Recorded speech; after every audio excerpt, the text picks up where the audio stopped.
संसद के बजट सत्र में राष्ट्रपति के अभिभाषण पर धन्यवाद प्रस्ताव के दौरान प्रधानमंत्री नरेंद्र मोदी ने विपक्ष पर जमकर निशाना साधा। विपक्ष के सारे मुद्दों पर पीएम ने जोरदार जवाब दिया। इसी दौरान प्रधानमंत्री ने राजनीति में परिवारवाद पर भी निशाना साधा। प्रधानमंत्री ने कहा कि देश ने परिवारवाद का खामियाजा भुगता है।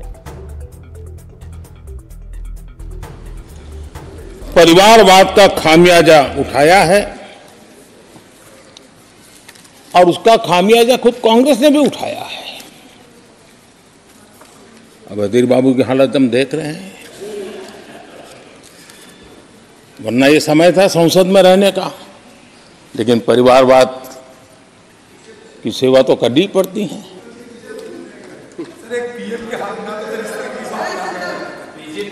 आदरणीय अध्यक्ष जी, अब हालत देखिए, हमारे खरगे जी इस सदन से उस सदन शिफ्ट हो गए और गुलाम नबी जी तो पार्टी से ही शिफ्ट कर गए। राजनीति में परिवारवाद पर पीएम मोदी के प्रहार के बाद बयानबाजी तेज हो गई है। बीजेपी जेडीयू जहां परिवारवाद के विरोध में बयान दे रहा है, वहीं आरजेडी कांग्रेस ने पीएम मोदी पर पलटवार किया है और कहा है कि उन्हें सिर्फ विरोधी दलों में ही परिवारवाद दिखता है। बीजेपी में जो परिवारवाद है उस पर पीएम का ध्यान क्यों नहीं जाता।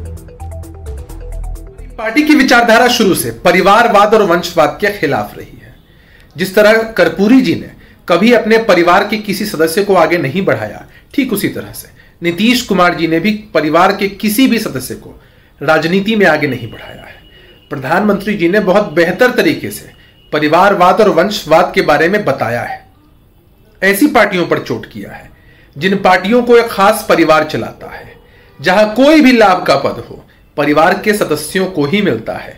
आपने अपने लोगों को बचाने के लिए जिस तरह से परिवारवाद की व्याख्या की है, यह स्पष्ट करता है कि आप अपने पार्टी के अंदर जो परिवारवाद को प्रोत्साहित कर रहे हैं, जो परिवारवाद को बढ़ावा दे रहे हैं, उनके साथ खड़े नजर आते हैं। देश के प्रधानमंत्री शुरू से ही अपने हिसाब से अपनी चीजों को डिफाइन करते रहते हैं। आज जब उनके पार्टी में भी परिवारवाद चरम सीमा पे है, तो उसको अलग तरीके से परिभाषित करके देश के सामने परोस दिया। अगर कोई व्यक्ति है जो किसी दल में अपनी मेहनत से, जनता की चाहत से संघर्ष करके ऊपर उठा है, उस परिवार से या उसके एक दो संबंधी और जनता के साथ संघर्ष करके ऊपर उठे हैं, तो वो परिवारवाद नहीं है। क्योंकि एक परिवार पार्टी पे हावी नहीं है।